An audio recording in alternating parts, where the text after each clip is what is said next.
మాట్లాడదు కదా లేరమ్మా.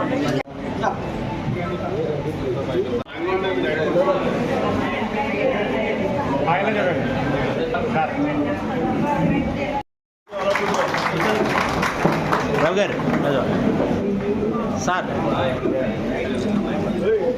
ఈరోజు కిర్లంపూడి మండల ప్రజా పరిషత్ సర్వసభ్య సమావేశానికి విచ్చేసినటువంటి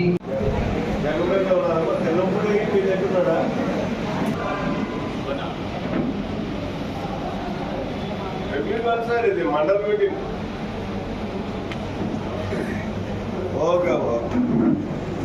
గ్రామ వ్యవసాయ సహాయకులు 19 మంది. మీరు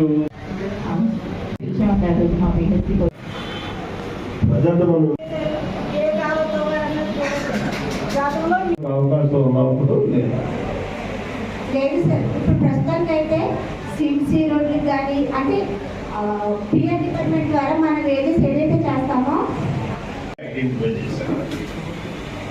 లో వోల్టేజ్ కానీ ఏదైనా ఎడిషనల్ ట్రాన్స్ఫర్ అయినా కానీ ఇప్పుడు ఇక్కడ లైన్మెన్ లేరు మీకు డైరెక్ట్గా లైన్మెన్ అయ్యారు.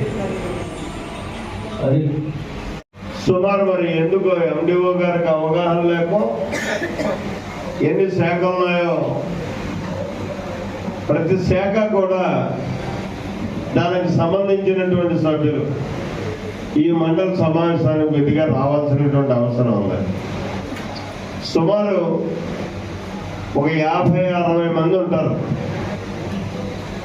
వాళ్ళందరినీ విధిగా పిలవాలి. పిలవడమే కాకుండా మేము 9వ తారీఖున సమావేశం పెట్టేసామండి, మీరు వచ్చేయండి 10 గంటలకు అని చెప్పడం కాదు. కనీసం ఒక 2 రోజుల ముందు అన్ని శాఖలతోటి కూడా ఇది ఏజెండా ఏదైతే ఇవ్వడం జరుగుతుందో ఇక్కడ మండల సమావేశం దానికి ఏజెండా ఏంటి? శాఖల యొక్క పర్యవేక్షణ. ఆయా శాఖలు ఉదాహరణకి వ్యవసాయ శాఖ ఉంది, చాలా అతి కీలకమైంది మనకది.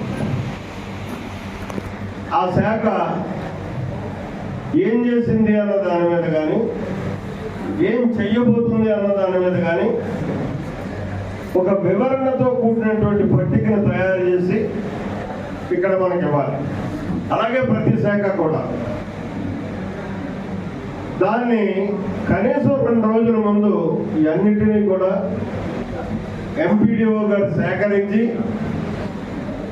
ఏజెండాతో పాటు కూడా వాటన్నిటినీ సభ్యులకు ఇవ్వాలి, సభాధ్యక్షులకు ఇవ్వాలి,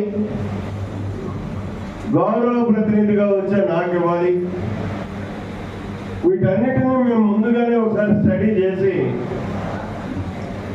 అప్పుడు అధికారులతో మనం మాట్లాడినట్టయితే వాళ్ళకే ఇబ్బంది ఉండదు, మనకే ఇబ్బంది ఉండదు.